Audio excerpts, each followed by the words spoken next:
And he stood up and he gave a speech, and you had all these people kind of cheering along, not literally, but sort of calmly, as Conservatives do. Yes. And I remember he said something that really struck me, and I walked out immediately after he said it. He said that he was doing it for the young people. Yes, I know, it was a bit of an extreme reaction, but it really bothered me, because as somebody that was kind of formally pro-Brexit, and then when the process kind of started, and I educated myself, because, I mean, you can imagine I was quite young for the UKIP period of time, and, yes.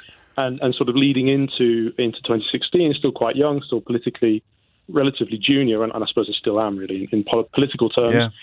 And as I learnt more about it, and it was quite clear how much of a disaster it would be, and how the fringe benefits were extremely fringe, and they weren't outweighed by the negative economic consequences. And I suppose as a Conservative, the economy is kind of my primary driver. Strong economy and all that stuff, it's kind of where I naturally fall. So anything that's going to damage the economy, I'm inherently not for that. And so what he said was he said that he was doing it for young people. Yeah. And I thought to myself, well, hang on, mate, do you know any? I'm a young person. I'm like 23, and I hate this. Yeah. I'm not going to defend him, but he wasn't lying. He did feel that he was handing your generation freedom. I don't know quite how he'd quantify those freedoms now. And he's also the bloke, of course, who said the German car industry, this, that, and the other, and we hold all the cards. So I mean, he's been proved wrong by reality. But I don't know if Davis is one of the people that's capable of admitting that. So I mean. In the context of a radio phone-in, the fact that Brexit is so obviously the biggest answer to the question I'm asking is suboptimal, actually. I prefer to have more complicated and nuanced conversations. So let me nudge you to the complicated and nuanced bit. Please. Is there a way back? A way back for the Conservative Party? Well, actually both. A way back for the Conservative Party in a sense that would allow a way back for you into the Conservative Party. Oh, I think definitely. I mean, the Conservatives have always been... Well, I think they've always been in a kind of flexible in terms of how they operate, a little bit business-like, and I think it's one of the things that turns people off from the Conservatives, which is fair enough. I mean, it's you and I think, politically would have great disagreements. Of course. But at the same time, I would like to think that you and I are driving for the same objectives, protecting people that have less, building the economy, all of these things. We just disagree on the methods. Yeah, and that's maybe. what makes a centrist a centrist. Yeah. Well, that's what I would hope. Yeah, so would I. So would I. And I'd love to debate that at length. But what does the way back look like? I think that the Conservative Party and the senior politicians are currently in we're going to lose the election mode. I think they're in damage control. They're in jostling for position mode. I think you see that in the fractures that are coming out through the news and through sort of Twitter and social media, and sort of minor sniping. The knives are being sharpened, and I think that's because ultimately they're pragmatic individuals who know they're going to lose the election. I think that they will. You've seen Johnny Mercer this morning. I did not know. Ben Kentish has just got hold of an email he sent to his constituents. He says, "I will not accept budgets like the ones we saw last week. It's hard watching these rather comedic figures masquerading as government ministers sprawling around in the media." I mean, that's shots fired from the former Veterans Minister. Completely. And I think that this is now pre-election preparation. I think actually the budget was pre-election preparation. I think it was a kind of weird ode to the extreme membership and attempt to hold your job when you've lost the election. That's a nice phrase. It was, yeah. Because, not even the extreme membership. I don't think they were sitting there in the shires. I think they were just hoovering up their Brexit dust that Liz Truss had been chopping up and dealing for much of the last 3 years. I was snorting that Brexit dust not so long ago myself. So, what's his face? Nigel Farage gave a speech at my school when I was 17. Oh no! And I just don't wait. You might not want to do this on national radio, Ed. I don't want to be your. I don't want to. I do. Whoa, seriously? Yeah. Well, I was 17 and I wasn't. You were just 17. I know what you anything. Mean. And he saw you standing there. Precisely, sir. Precisely. But we all move on. We all move in Well, change. that's the point. And there's no point having a mind if you never change it. Ed, thank you. I'm moving on only because of the time. And that tweet, that email Ben has got hold of, but he's not pulling any punches at all. It's hard watching these rather comedic figures masquerading as government ministers sprawling around in the media. And to be fair, Mercer, you did serve in Boris Johnson's government, and Nadine Dorries was Secretary of State for Culture, Media and Sport. So I don't know if you get to go in too hard on comedic figures masquerading as ministers. Last week, he adds, very seriously, my friend had to close his coffee shop, another had his mortgage pulled. It's deeply unfunny for normal people, and I will waste no time in letting them know in the Commons at the first opportunity. I will not support anything that doesn't help the brilliant people of Plymouth through intensely difficult times. They can do whatever they like with the whip. I am your MP. It's a privilege, and I never forget that. Extremely strong words there from a man who was a minister until about 2 months ago, wasn't he? I mean, incredible. 11:45 is the time. It is 11:48. Another one here from an unnamed Tory MP who has spoken to the Sky News correspondent Mari Aurora. This is, off the scale now. Do you know, what day is it, Keith? Tuesday. Well, all day. Is it? So I came on air this morning thinking, is it too early to go with is Truss toast now? I mean, the conference isn't over. She hasn't given her speech. But I sometimes, when I get to work in the morning, I lick my finger, stick it in the air, see which way the wind is blowing. I thought it might be too early. 52:48 on that one. And then the longer it's gone on, where are we now? 10 to 12. I'm thinking, crikey, we didn't go early at all. This is because Johnny Mercer's just dropped a huge bombshell on the Prime Minister. Penny Mordaunt in Cabinet had dropped a small one, and now unnamed MPs, but significant, I think, given the context, has told Sky News that very senior colleagues are telling me she won't be here much longer. When I ask, they say it's because there's a choice between definitely losing the next election or maybe losing the next election. This is really interesting, this bit here. Everyone says she's ideological. She's not ideological. She learns phrases that make her sound ideological, but below the surface there is nothing. That's what I was trying to articulate yesterday, and I did not articulate it as well as this unnamed MP does. The reason she freezes after a question from the media is A, she's thinking up a phrase to say that makes her sound ideological, and B, she's furious. She's like a thesaurus of phrases that make her sound ideological. Before becoming Prime Minister, every time she would answer a question, she'd pause and think about what answer would make her Prime Minister. That's it. She's got no emotional intelligence, but she's good if you give her a checklist. That's why she likes foreign policy, because she can get pre-arranged wins that make her look good. I didn't back her, but if we get rid of her, it will make us look incompetent. Boris damaged our integrity. Truss is damaging our competency. And with integrity and competency gone, what's left? There's a question. And it may well be that integrity and competency of the Conservative Party, of Conservative governments, come under further pressure with the opening today of the public inquiry into the coronavirus pandemic. Charlotte Lynch has been there this morning. Charlotte, what's going on? What is this inquiry and what will it do?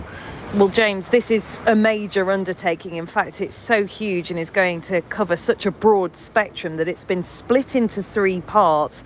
And we've just learned it won't officially begin until May next year. Now, this is the first public hearing that's taking place in Paddington in West London, the first of 3 preliminary hearings before the first of 3 modules can get underway. And the first part, which we know will begin in May next year, will examine how ready, how prepared the UK was for a pandemic before it hit in 2020. Now, there is so much to go through that it's been stressed here this morning. The inquiry simply won't be able to cover every issue in the depth that some who suffered loss or hardship would like.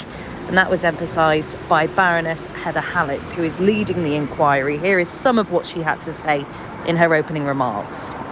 The inquiry will analyse our state of readiness for the pandemic and the response to it, as I've said, and to determine whether that level of loss about which we've just been reflecting was inevitable or whether things could have been done better. My principal aim is to produce reports and recommendations before another disaster strikes the 4 nations of the United Kingdom, and, if it is possible, to reduce the number of deaths, the suffering and the hardship. To that end, I've set an ambitious timetable, and the inquiry team are working extraordinarily hard to meet it. I will need the full cooperation of the core participants, witnesses, holders of documents and information and experts. I have a duty to the public to conduct a thorough, fair and independent inquiry for the whole of the United Kingdom, and I intend to do so. Now, those call participants that she mentioned, those are bereaved families, mainly the campaign group COVID-19 Bereaved Families for Justice.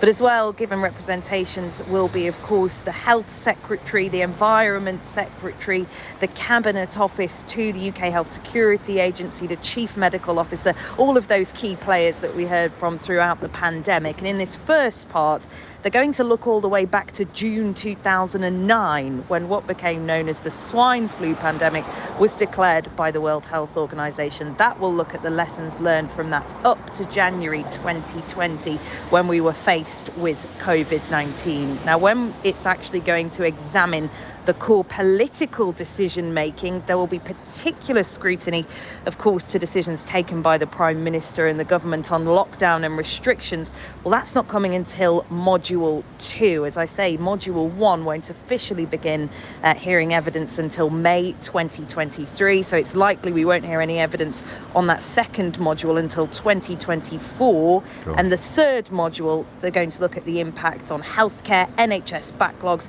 education, vaccines, the procurement of PPE, and of course the setup of test and trace, the money spent on that and its effectiveness, as well as health inequalities. So as you can hear, a lot to get through, and it is going to take a long time, despite the determination to get through it as quickly as possible and for it not to drag on for years, even decades. Well, what do we know about Heather Hallett, Charlotte?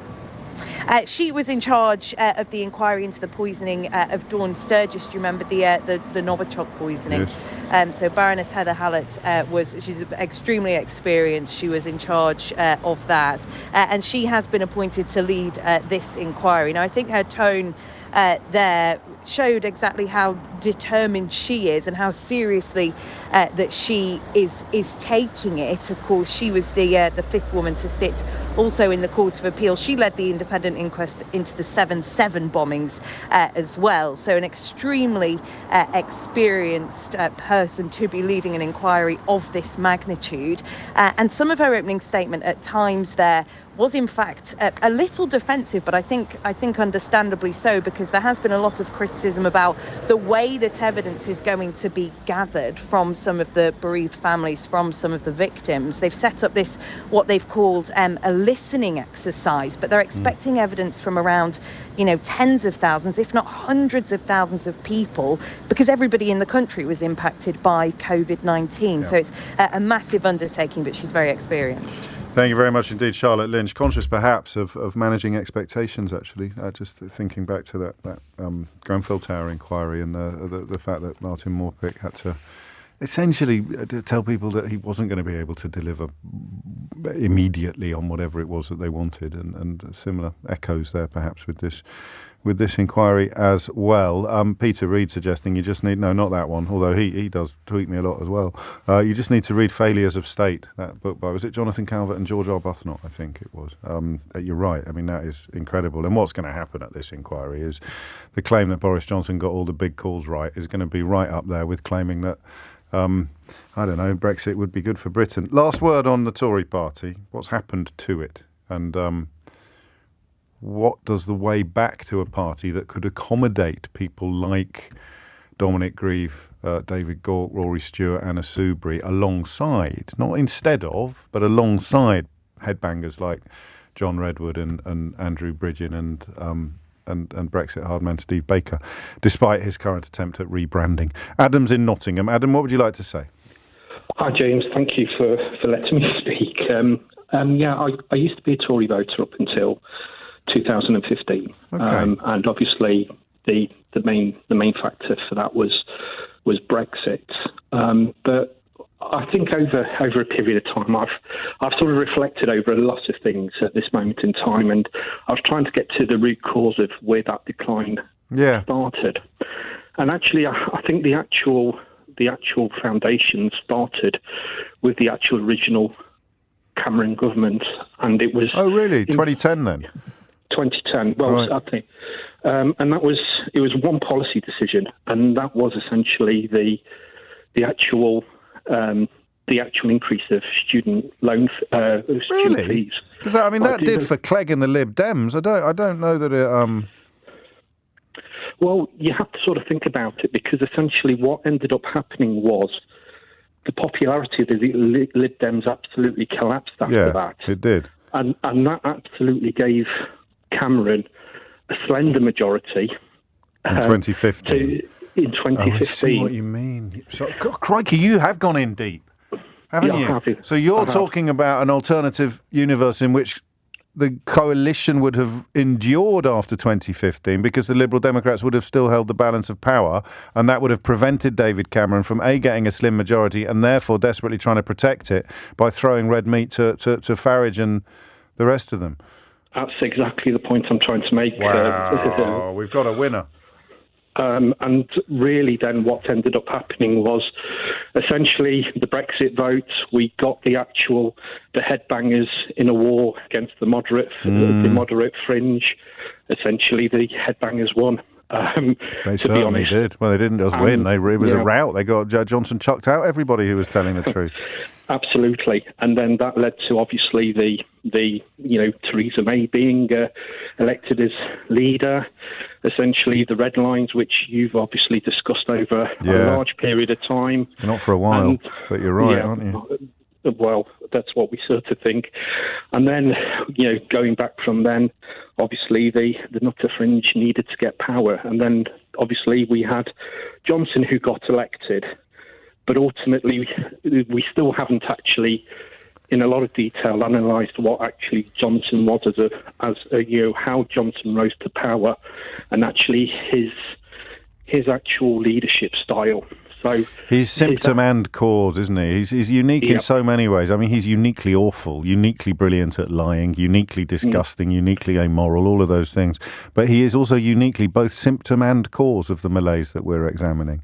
He is indeed. And the actual way he got into power, or the 2019 election, it was actually one of the, we all look at the actual election as being one of the dirtiest known to us. But actually, the actual general election 2019 was actually won on the 11th of November 2019, and that was essentially when Farage pulled his candidates from all of those constituencies where the Absolutely.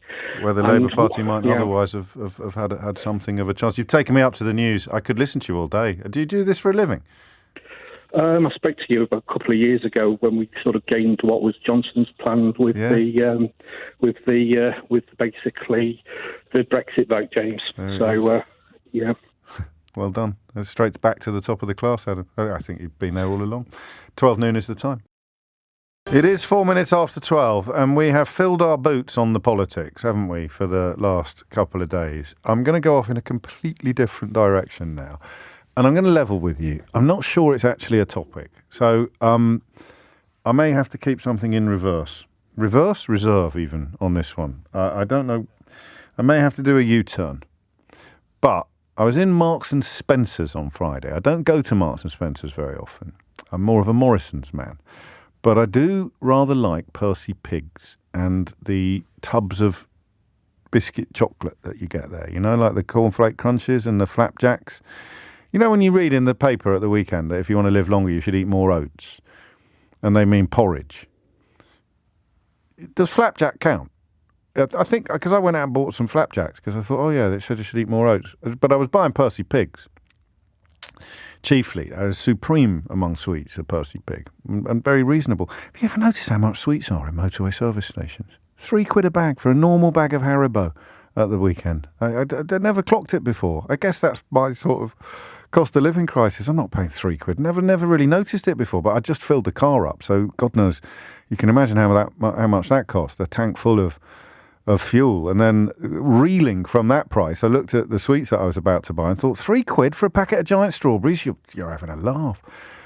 You can tell I'm not supremely confident about the topic I'm about to launch, can't you? Because I've gone off on rather odd tangents already. But I was in Marks and Spencer's on Friday, and I don't like asking for help. Well, first of all, staffing levels these days in supermarkets are not what they used to be, which is odd when you consider how many of the tills are self-service. You'd think there'd be more people patrolling the shop floor helping you find stuff. I want to do a phone-in I really want to do a phone-in about whether or not I'm imagining it, but the shelves of all the supermarkets I go to seem now to be to have vacancies that they never had before. If you're looking for something specific and you don't find it in the first supermarket, if you live in a big city like I do, then you can walk past 4 supermarkets on your way home from the bus stop or the tube. So you don't find what you're looking for. Something a bit specific, like, I don't know, French mustard. And you don't find it in the first one. Then you can pop, if you don't find it in Marks and Spencer, you pop into Tesco Metro, you pop into Waitrose, or you can pop into Sainsbury's, or you can pop into Morrison's. I have now, on more than one occasion, found myself unable to find something despite having popped into 3 or 4 different shops. And there are also empty shelves. But that's not the conversation that we're having today. The conversation we're having today is about a new law. I think it's a law that has kicked in the last couple of days, and I'm wondering whether you've noticed it yet. So it's the October the 4th today, and this started on October the 1st. So the 3rd, the 2nd. So this started on Saturday. But my local Marks and Spencer's had obviously brought it in on the Friday. They'd obviously got everything ready on the Friday. So I don't like asking for help in supermarkets, and even if I did, I couldn't find anyone to help me. So I wander around until I find stuff. I quite like that. I like that. When I was a student and I'd have to keep an eye on the cost of everything I was putting in the basket, I quite like the financial freedom of being able to think, I will have raspberry meringues for my tea. So I'm wandering around Marks and Spencer's looking for the Percy Pigs, looking for the sweets. And I could not find them for love or money. And they always used to be, as you know, you'd always on your way up to the till, you'd get a selection of sweets. You'd find your Percy Pigs. And if they weren't right by the till, because things have changed a bit since all the self-service tills were brought in, then they'd be around that area, wouldn't they? You'd be able to find the Percy Pigs and the Colin the Caterpillars and all of the other delicious confectionery that Marks and Spencer's does so well. And then I begin to think that I've gone a bit doolally. I think, how can you not find the sweets in Marks and Spencer? So I go up to the security guard, who I know. Don't stop sending me a list of things you can't find in. Well, actually, no. Carry on sending me a list of things you can't find in shops. Like, you know, I get a bit partridgey at times like this, but I make no apology for that. So I go up to the security guard, I have a bit of a chat, and then I say, "I'm not. Where are the sweets?" And he gives me a look. He gives me a look. A genuine look. He sort of gives me a kind of, oh, yeah. Yeah, come with me. And we go up the back of the shop, round the bread, past the biscuits, and the sweets are now furthest away. They are right. They have been moved from the most prominent position in the whole shop to pretty much, I would say, a hiding place at the back of the shop. I would go that far. They are hidden. Which is why he gave me the look. I was obviously not the first person that day to say to him, somewhat embarrassedly, because you'd think you'd be able to find the sweets in a relatively small branch of Marks and Sparks. I say, where are the sweets? Where are the sweets? And I didn't think twice about it until I got to work this morning. And I mentioned it. And I said, is it? And he said something to me. I was craving sugar by this point, so I wasn't really concentrating. He said something to me about it being new rules, but I didn't clock it. I didn't register that it was nationwide. It wasn't just my local branch of Marks and Sparks. We are now, I don't know whether you've noticed this. I'm still not sure this is a phone-in, you know, Keith. Actually, I can't believe you talked me into it. I'm looking at the news today that on October the 1st, this actually became law. The restrictions on where shops can display junk food came into effect this weekend. And that's why, on Friday, I could not find the sweets. I had to actually ask to be directed to them. So I've got 2 questions. One might need a bit of work, but the other one won't. The one that probably needs a bit of work is, what have you noticed this as well? What's happened in your shop? 0345 6060 973. But the second one, I think, is very interesting. Do you think it's going to work? Is it already working? Maybe you've already come across it. Because I had gone into Marks and Sparks that day specifically in search of Percy Pigs. If I'd gone in to buy something else, I would probably have bought some Percy Pigs because they were right next to the till. But I wouldn't have done because they were not right next to the till. So, I mean, I can't remember whether this is one of the things that Jamie Oliver campaigned about. I think it probably was. This idea of really unhealthy items, so anything that's very high in fat, salt and sugar, HFSS, is now banned, I think by law, from prominent locations such as shop entrances and till areas. And I think I really like it. I think it's going to work. I think it's actually a brilliant idea, because although it didn't work with me on Friday, that was only because I had deliberately gone into the shop in search of a very specific product. The idea that you are not having that little impulse, that little siren voice, buy me, as you stand next to the till, even if you've gone in and you've done a really responsible shop and you've got quinoa and you've got kale and you've got lentils and you're thinking, oh, I might make a dal tonight, you're thinking to yourself. And then you get to the till and there's some Colin the caterpillars there just looking at you with those little caterpillar eyes. Eat me, eat me. And you do. And then sometimes you kid yourself that because you're buying the posh stuff, like the sort of mint wafers, the wafer thin mints, that you're not actually just pouring sugar down your neck. And there it is. It's actually law. It wasn't just a sort of weird little experience that I had in Marks and Sparks on Friday. It is a law that came in on October the 1st. Now, I don't know whether it will work or not. And that, I think, would be the most interesting question to ask. 0345 6060 973. I actually prefer the vegetarian Percy pigs. If you're interested, lots of people claiming they're not as nice as they used to be. I think you can still get the original recipe, but I prefer the vegetarian ones. They're not quite as chewy. They melt on your mouth a little bit more winningly. But I want to know whether you think this will work, because we're quite a weird species, humans, aren't we? The idea that you can be so susceptible. If it didn't work, they wouldn't do it. If it didn't work, there'd be no advertising. You can be so susceptible to that lure, that quick hit of high fat, high sugar or high salt in a way that I don't think, well, it would be interesting to see if they started putting apples next to the till, whether you think, do you know what, I really fancy an apple. I think I'll just have one of those. So I want to know two things. I want to know what you think of the idea. We can, no doubt, if I have a little look in Idiot's Corner, there'll be someone railing against the nanny state in a moment. But sensible people, what do we think about this? It's like kryptonite to the Tufton Street vampires who think that you somehow it's an infringement of your freedom not to have high fat, sugar and salt products queuing up to mug you as you make your way to the checkout in your supermarket. So what do we think about it, almost like philosophically or morally? 0345 6060 973. But then also, it's going to work, isn't it? Don't you think? Or will we just walk an extra few yards in order to get our sugar, salt and high fat fixes compared to the amount of ground we currently cover? Hit the numbers now. You won't get through, but I can't believe all these calls are going to be good enough for air. So there'll be a vacancy on the switchboard in the next couple of seconds. 0345 6060 973 is the number that you need. And it would theoretically be happening everywhere. I may go on a research expedition a little later today, because at train stations it's going to be particularly... Anyway, that's the deal. I discovered it. This is investigative journalism. I was in Marks & Spencer's on your behalf. Marks & Spencer, pedants, correcting me. Everyone says Marks & Spencer's. No one says Marks & Spencer, do they? Anyway, there I was, doing journalism by accident.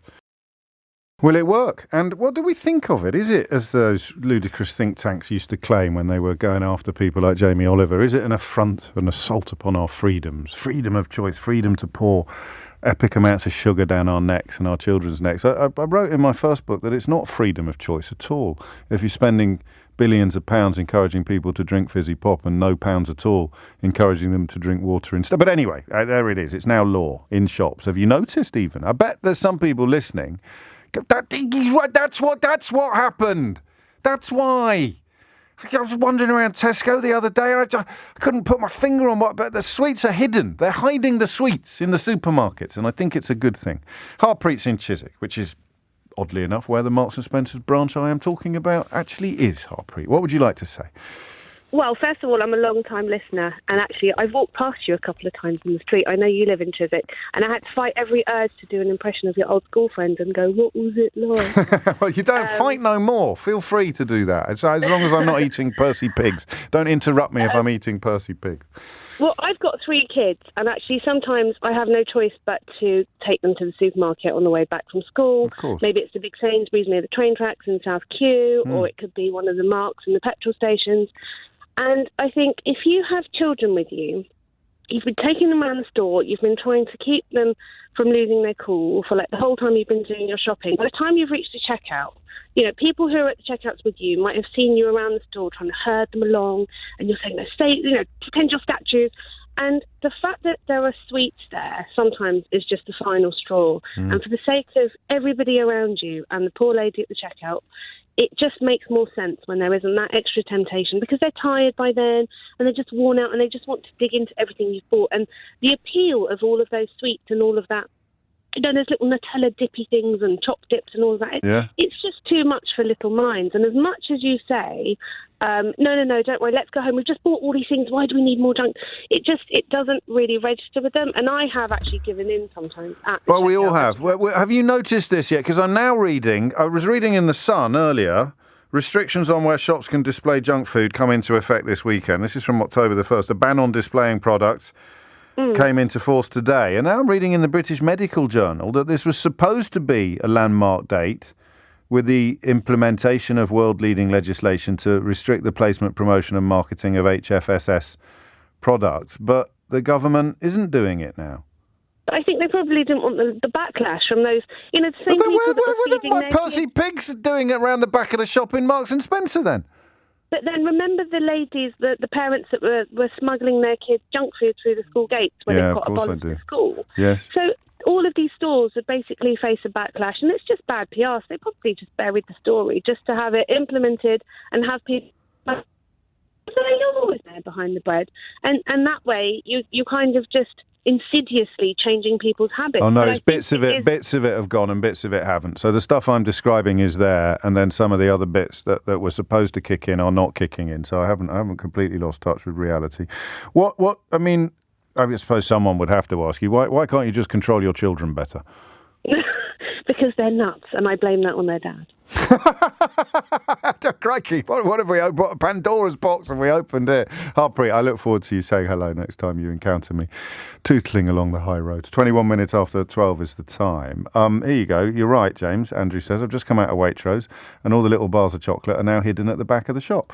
Yep, noticed it, James. Waitrose at King's Cross has suddenly become a maze. I was in another dimension trying to locate a bunch of bananas. Well, the bananas should be really prominent.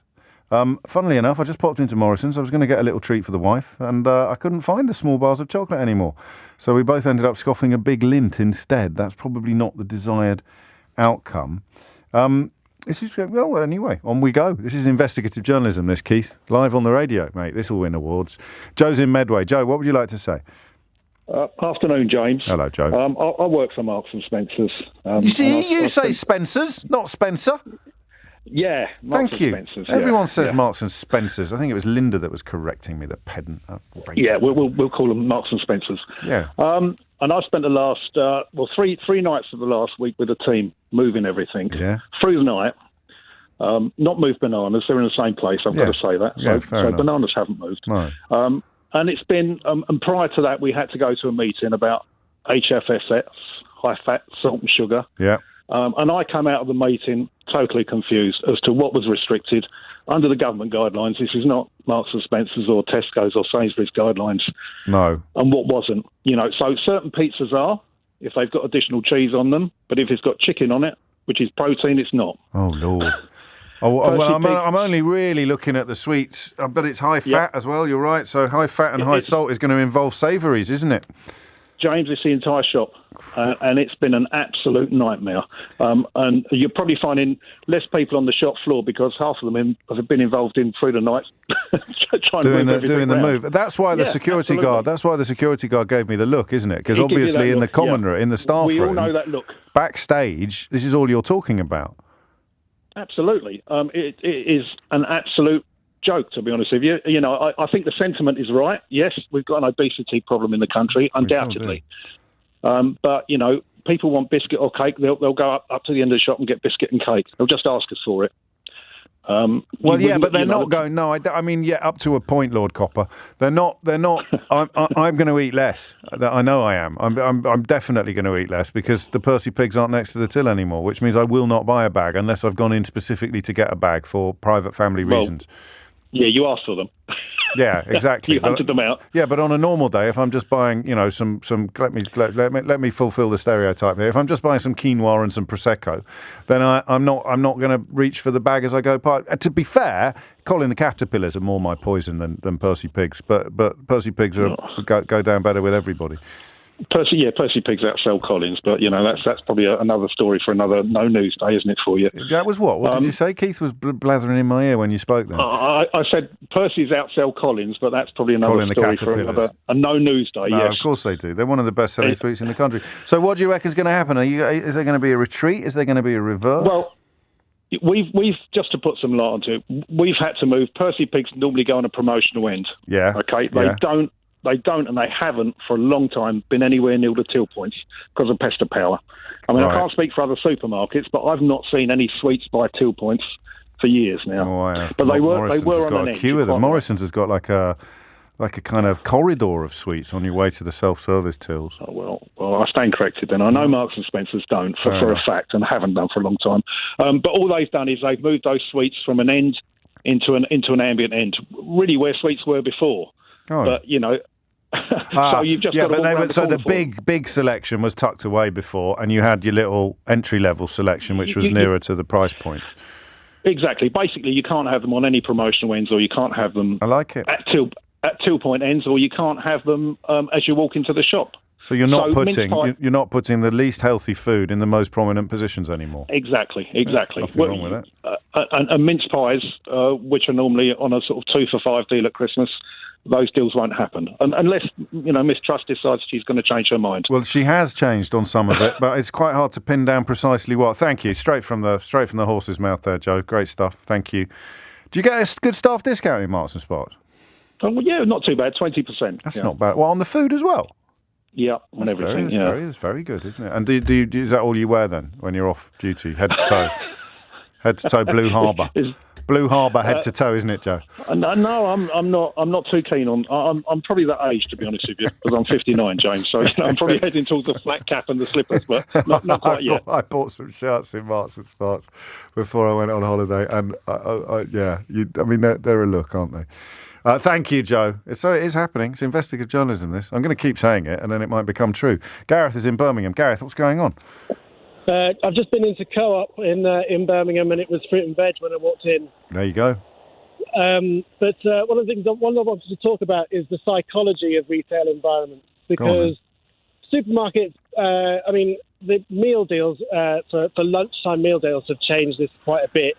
But generally, you'd walk into a supermarket and you'd see the fruit and veg. You start off with the very best intentions. You do your shop, and slowly but surely, they break you, and you find the chocolates and the crisps and the drinks at the end. Exactly. And so you buy that stuff, but it's also that the distance, the amount of time you spend in the supermarket between picking that stuff up and paying is the shortest amount of time. So you have less time to consider whether you want to take it out of your basket. Exactly right.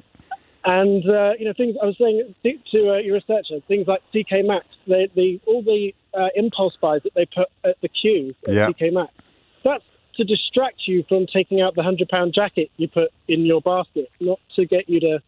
I mean, yes, you might pick up a packet of crisps, but the main thing is you're looking at all this stuff that's shiny. You're not changing your mind. You're not changing your mind about the big shop that you were... Gosh, you're clever. How do you know all this? I'm a head of content for a marketing company, but one of our clients is involved in the retail sector. You say no more quickly. I don't want to get you into trouble. But there are. I mean, some of it is being reversed. Yes, but I think the fact that when you get to the end, putting all those sweets at the end, that's exactly where you want to put them. And when I walked into my big Tesco yesterday, it was all the sweets for Halloween at the entrance. So I wonder how that. Oh, there might be a swerve on that then. There might be a loophole if it's seasonally themed or something.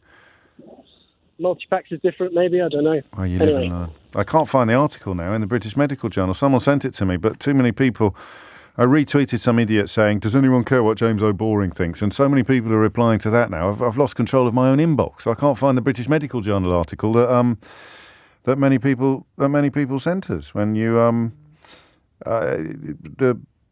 when I started talking about this. So I can't actually work out how the law, as it was supposed to come in, has failed, and how which bits are staying and which bits are going. Anyway, it's coming out to 12:30. You are listening to James O'Brien on LBC, where we are doing some very important investigative journalism. I can report that the Co-op in Birmingham now has vegetables in the front entrance, but I think I was among the first people to notice that the world has changed beneath our very noses. You didn't notice, did you, till I started talking about it? And now perhaps you're going, oh yeah, that is what is happening.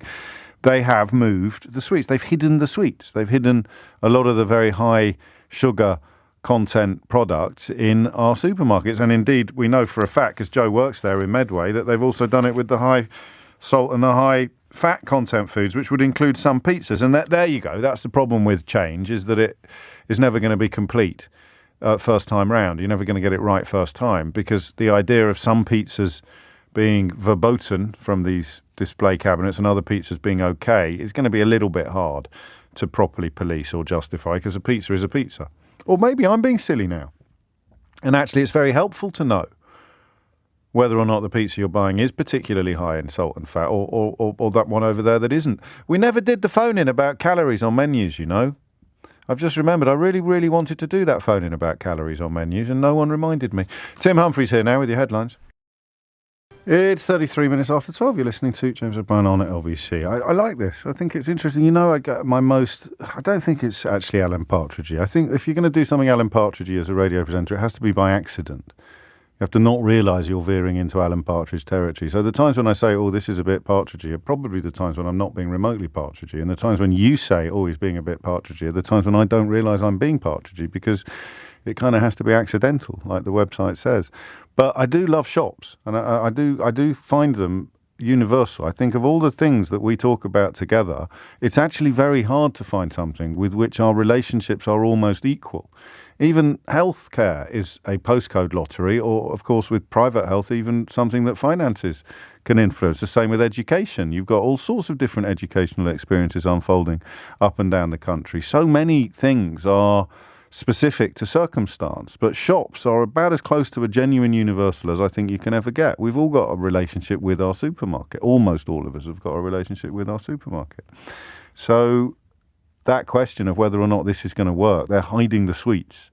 They are doing a little bit more than that. They're not doing as much as they were supposed to do, because Liz Truss has clearly been bought and sold by these vampiric think tanks that hate ideas like this, for the very simple reason that it means there's probably going to be less money made by the manufacturers of deeply unhealthy foods.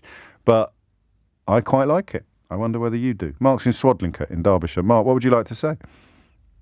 Yeah, I think just going off the first lady caller, I think it'll be a great thing for the parents pushing around the kids in the supermarkets. Harpreet, she'll be pleased. Lots of parents recognise that. Although I think Joe in Medway did suggest that actually Marks and Sparks wasn't doing that. Hadn't been for a while, but we're all familiar with supermarkets that still do.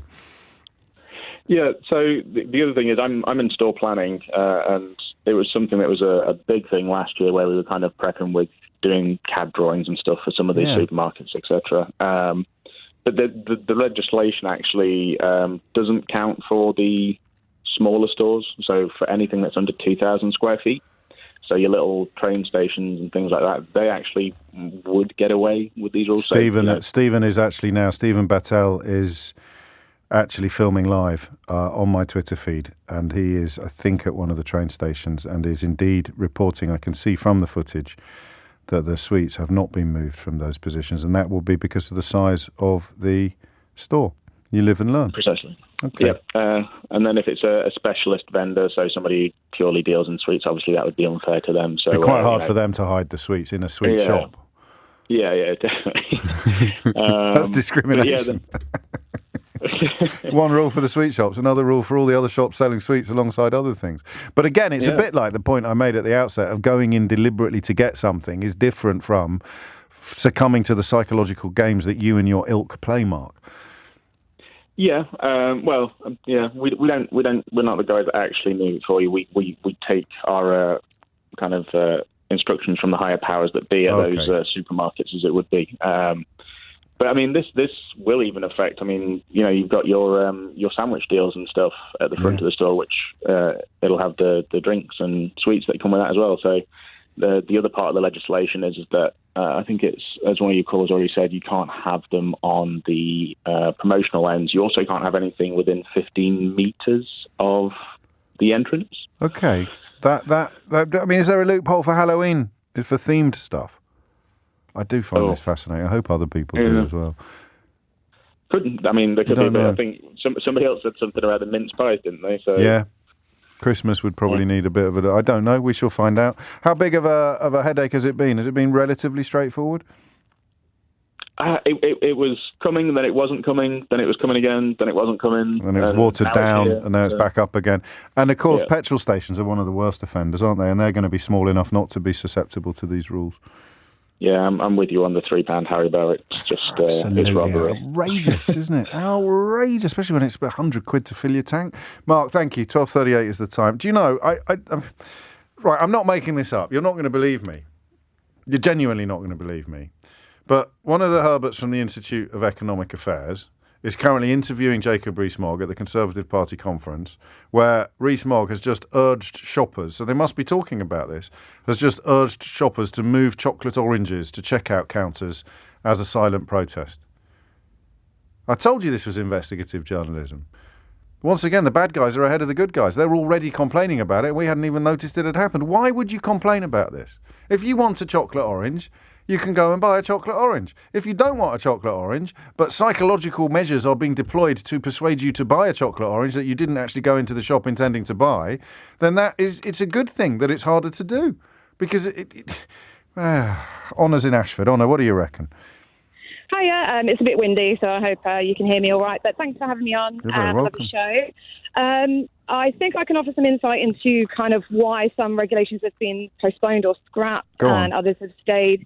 As far as I'm aware, I used to be a commercial manager for a poultry snacking brand, and during the pandemic, all these rules were supposed to come into place. Obviously, supermarkets had a very tough time now having to stock PPE, big kind of bulk items, so people didn't have to leave their houses often to do food shops. So they've scrapped some of the regulations a lot of the regulations at that time. Okay. That was another headache that supermarkets would have to contend with, as much as everything else, with social distancing and things like that. They didn't want to create any more confusion within shops. But I think some of the regulations that have been paused or postponed, and I mean, I could be wrong, but this is kind of what I remember, is promotions on unhealthy foods, not just. That's the bog offs. The buy one get one's free have been put back in. Yeah, exactly. So I was on hold for a little while, so I don't know if this has already been. No, it hasn't. It hasn't. Things like an extra 20% free on a Cathedral City cheese, or things like that on high fat or high sugar salt products. Hard to justify that during a cost of living crisis. It's not making things more expensive is harder to justify. Making things harder to buy is not hard to justify. It's different, isn't it? Yeah, exactly. And I think cost of living is the main driver of this. Is people are going to struggle enough to be choosy on what to buy. You have your home comforts. You can't make life even harder for people in that kind of scenario. But I think what's interesting is you're going to see it's going to take a hit on businesses as well. I don't have masses of sympathy. They have masses of turnover, but your big name brands are going to have to kind of take their products out of those very prominent positions in store in favour. They either have to change their recipe, which is changing the percentage in some cases of that product, such as, I don't know, pepperami or crisps or whatever it is. And they don't want to change their recipe because otherwise people may stop buying them. Which often happens, doesn't it? People notice a slight change. But I mean, it's gone all right with the fizzy drinks. Jamie Oliver always tells me that the fizzy drink legislation has worked to everybody's benefit in that I think it's a good thing. I think you actually may see, I don't know, like your companies like Grey's and things like that, you may see more innovative and healthy products that also need to be very eye-catching and impactful when you go in store. So I think the overall takeaway is you're going to see supermarkets look very different to how we're used to.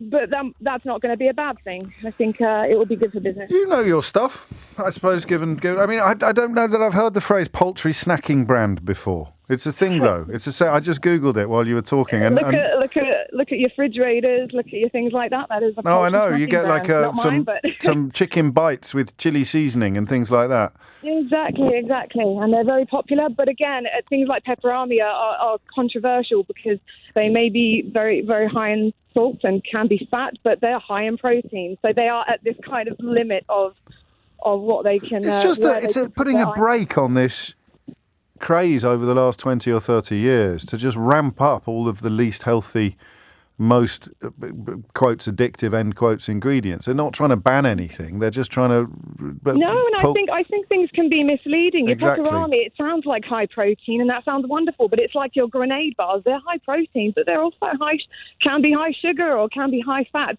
There's no things like graze and fruit at the front of stores. It might look boring and things for some people, but it's offering you that slightly better choice because ultimately you don't know what you're getting with these other ones. So more detail, more information. It's the opposite of freedom to not give people all the information that they might want. They claim that it's freedom. They claim they're on the side of freedom. Real freedom involves proper freedom of choice, and proper freedom of choice involves all the information. And I think it doesn't limit your freedom in the way that, as I think one of your other callers said, you've got millions being poured into the marketing of these products to make them seem healthy. It's fair enough that there's a counterbalance to that, and people can go and search those products out rather than having that insinuation that it could be healthy, but we won't tell you what is not healthy. Anna, you are so right. And in fact, you reminded me of my own favourite example of this, which is from a few years ago. And again, I write at length about this in How to Be Right in a World Gone Wrong, because it is a story that just makes your hair fall out. Not literally.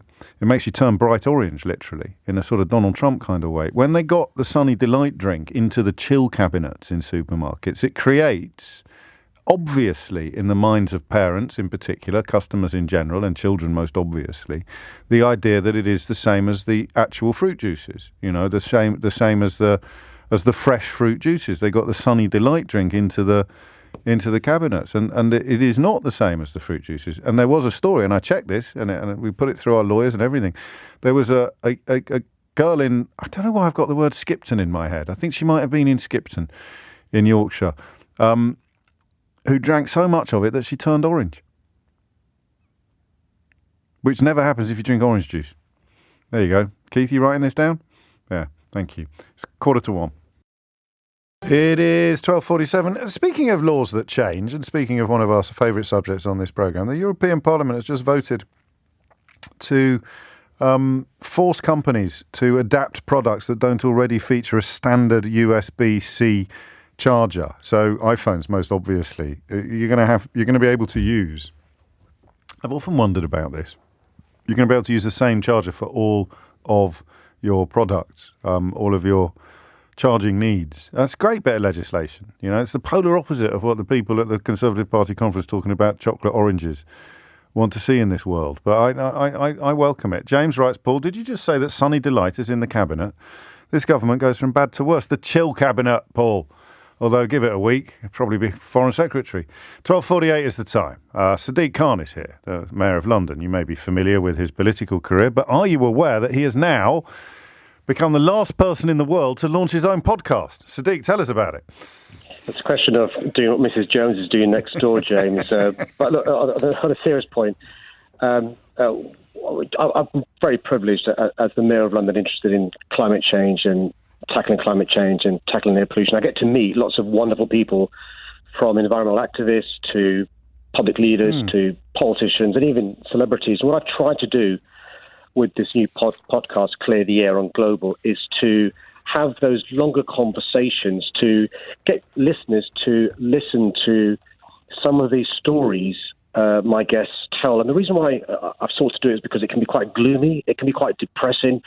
You know, the challenge of climate change, the scale of the challenge of air pollution feels so overwhelming that we give up hope. And my guests are, you know, inspiring people from different backgrounds, different ages, who in their own way are taking bold action. It's a great roster, actually. I wouldn't have minded nicking a couple of these people for full disclosure as well. Actually, yeah. I mean, one of my guests is somebody you know very well. She rings in to your show and to other shows on LBC. Yeah. Rosamund Adu-Kissi, Deborah, and I've known Rosamund for years. Actually, because of her campaigning, she lobbied me, and her story's both heartbreaking and fascinating, but inspiring and uplifting. She's now this Londoner, who lives near Lewisham, a WHO World Health Organization advocate and champion. And this woman is, single-handedly improving the quality of air, not just in London, but across the globe. And she's an inspiration and a role model. But I'm very pleased. She's one of my guests. So how does it work? Is it you sit down with one person every week, do you, and do a sort of narrative, do a story, or... Yeah, I mean, what I try to avoid doing is me talking too much, which will hopefully get more listeners. But the serious point is it's one guest per week. It's about an hour long, and it's me just asking them questions and then telling their stories, things they've done, people who've inspired them. Right. But also, what I want people to get out of it is actually, listen, we can change this. It's not inevitable that the world's going to end. It's not inevitable that this air in our city is going to get worse and worse and worse each year. I speak to somebody from the rainforest in South America, in Brazil. I speak to somebody who's a mayor of Freetown in Sierra Leone. Wow. And I'm one of the people that both you and I knew growing up who, to show that beef was safe, fed his daughter a beef burger. He is now, chair of this really august, important, independent climate change committee. He was in Margaret Thatcher's cabinet and John Major's cabinet. I'm hoping to have him on to talk about, what he's doing. And the idea is, longer conversations, a proper opportunity to tell a story, and hopefully encourage, persuade people that they can make a difference from small little things you can do yourself to bigger things. Indeed. Richard Curtis, Lily Cole, Steve Backshall, Ed Miliband, all confirmed to be coming up. Have you got any? When does it launch? Does it launch today? The first one is out today. You can download it from Global Player, App Store, and other brands available as well. And listen, and after you've downloaded mine, you can even download Full Disclosure. You're supposed to be coming on that soon. It's been ages. I've had them all on now. I've had all the big names on now from the Labour Party, Burnham, Rayner, Starmer, they've all done it. Bryant.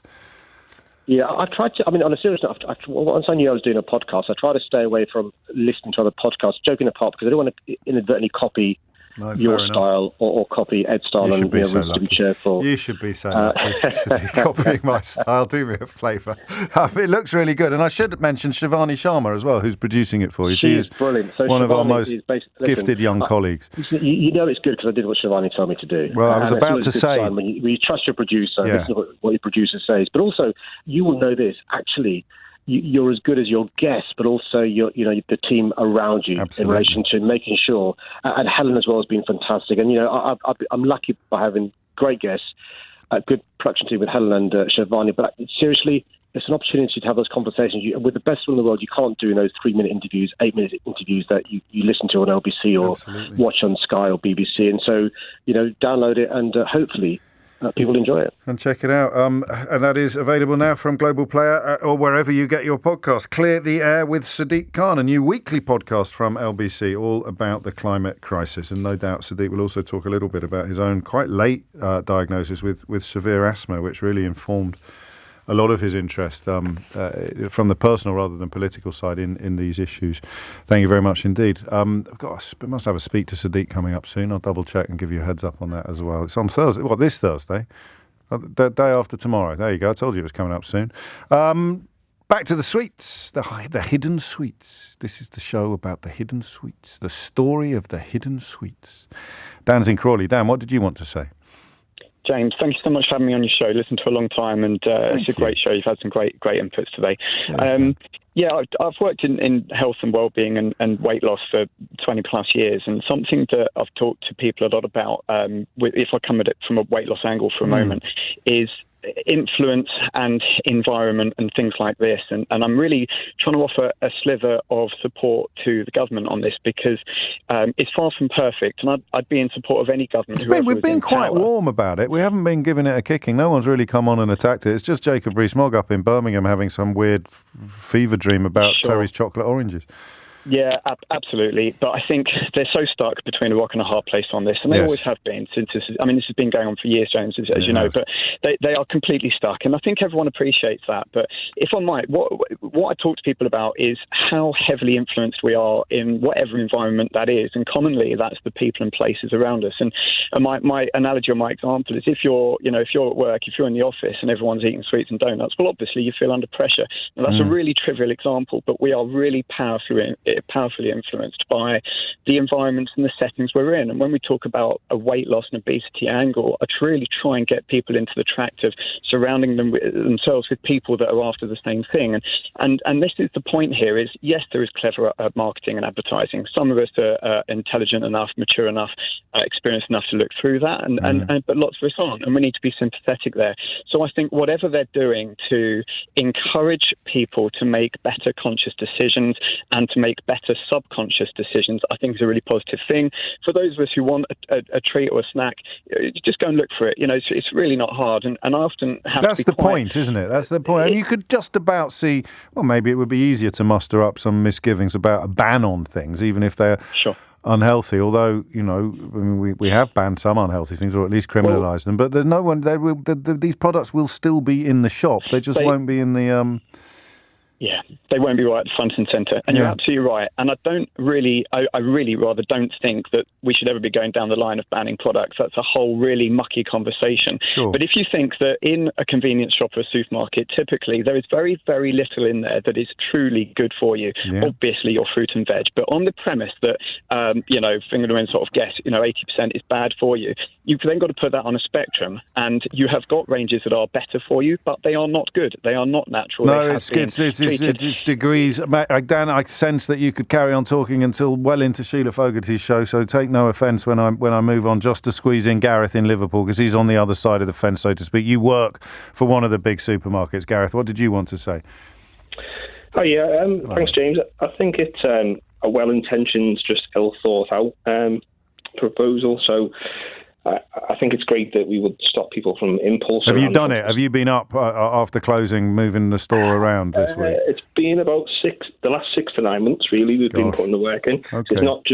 It's literally, apart from alcohol and non-food, it's literally every product in the store that will be affected. One good thing is that manufacturers have started to change their recipes. I think Walkers at the minute shouted about how some of their snacks... Oh, I just bought some of them, 45% less salt.